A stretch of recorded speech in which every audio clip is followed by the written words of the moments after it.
নমস্কার, আশা করি সকলে ভালো আছেন। সুনন্দিতার রান্নাঘরে সকলকে স্বাগত। আজ আমি সুস্বাদু একটি ডিমের রেসিপি আপনাদের সঙ্গে শেয়ার করব। আলু দিয়ে ডিমের ডালনা। আপনারা সকলেই এটা করতে পারেন, তবু আমি কিভাবে করেছি সেটাই আপনাদের সঙ্গে শেয়ার করছি। রেসিপিটা প্রথম থেকে শেষ পর্যন্ত দেখার অনুরোধ জানিয়ে শুরু করছি। রান্নাটা করতে এখানে আমি 4টে পোলট্রির ডিম নিয়েছি। সেটা একটা বাটির মধ্যে নিয়ে ডিমগুলো ডুবে যায় এমনভাবে জল দিয়েছি, আর তাতে 1/4 টিস্পুন লবণ আর সামান্য ভিনিগার দিয়ে ডিমগুলোকে সেদ্ধ করে নেব। এতে ডিমটা সেদ্ধ হয়ে গেলে খোসাটা ছাড়াতে খুব সুবিধা হয়। এবার জলটা ভালো করে ফুটে উঠলে পরে একটা ঢাকনা দিয়ে ঢেকে গ্যাসের আঁচটাকে একটু কমিয়ে 10 মিনিট আমি ডিমটাকে সেদ্ধ হতে দেব। 10 মিনিট বাদে ঢাকনাটা খুলে দিলাম আর গ্যাসের আঁচটা বন্ধ করে দিয়েছি। এবার সিদ্ধ ডিমগুলোকে সরাসরি তুলে একদম ঠান্ডা জলে দিয়ে দিলাম। এবার ডিমগুলো ঠান্ডা হলে পরে তার খোসাগুলো ছাড়িয়ে নিয়েছি।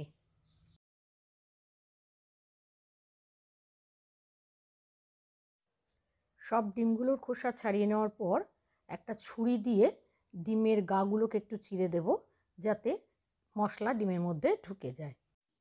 এদিকে গ্যাসে একটা কড়াই বসিয়ে তাতে আন্দাজ মতো সর্ষের তেল নিয়েছি।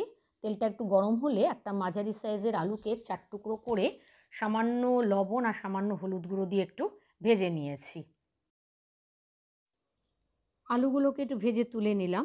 এবার সেই তেলের মধ্যেই যে ডিমগুলো সেদ্ধ করে রেখেছিলাম সেগুলো সামান্য হলুদ মাখিয়ে দিয়ে দিলাম।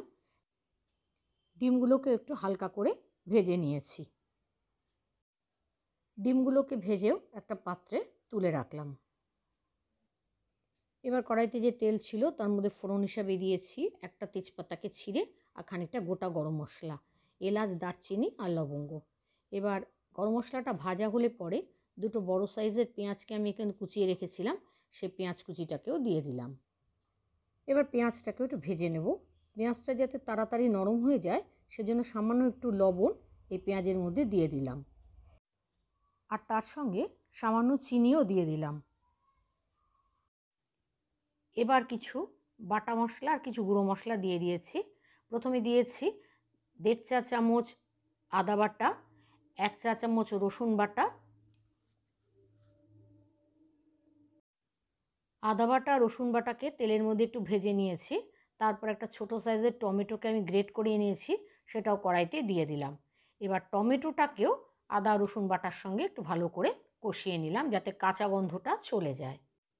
এবার গুঁড়ো মশলাগুলো দিয়ে দিয়েছি 1 চা চামচ করে জিরে গুঁড়ো, ধনে গুঁড়ো, লাল লঙ্কার গুঁড়ো, কাশ্মীরি লঙ্কার গুঁড়ো আর 1/2 চা চামচ হলুদ গুঁড়ো। গুঁড়ো মশলাগুলোকে একটু নাড়াচাড়া করে সামান্য জল দিয়ে মশলাটাকে একটু কষিয়ে নিয়েছি। অল্প অল্প জল দিয়ে মশলাটাকে খুব ভালো করে কষিয়ে নিচ্ছি, যতক্ষণ না মশলার থেকে তেল উঠে আসে।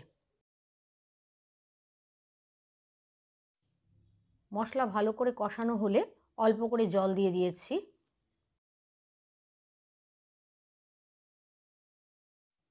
এবার জলটা ভালো করে ফুটে উঠলে পরে আগের থেকে যে আলু আর ডিমগুলো ভেজে রেখেছিলাম সেগুলো এর মধ্যে দিয়ে দিলাম।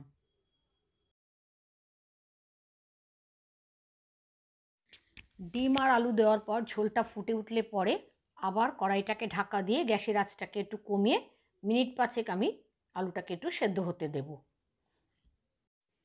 5 মিনিট বাদে ঢাকনাটা খুলে একটু দেখে নিলাম আলুটা সেদ্ধ হয়েছে কিনা। ঝোলে লবণটা একটু কম মনে হলো, তাই আমি আরও 1/4 টিস্পুন লবণ দিয়ে দিলাম। সব শেষে 1/2 চা চামচ গরম মশলার গুঁড়ো আর সামান্য ঘি ছড়িয়ে দিয়েছি। ঘিয়ের বদলে ধনেপাতা কুচিও দেওয়া যায়।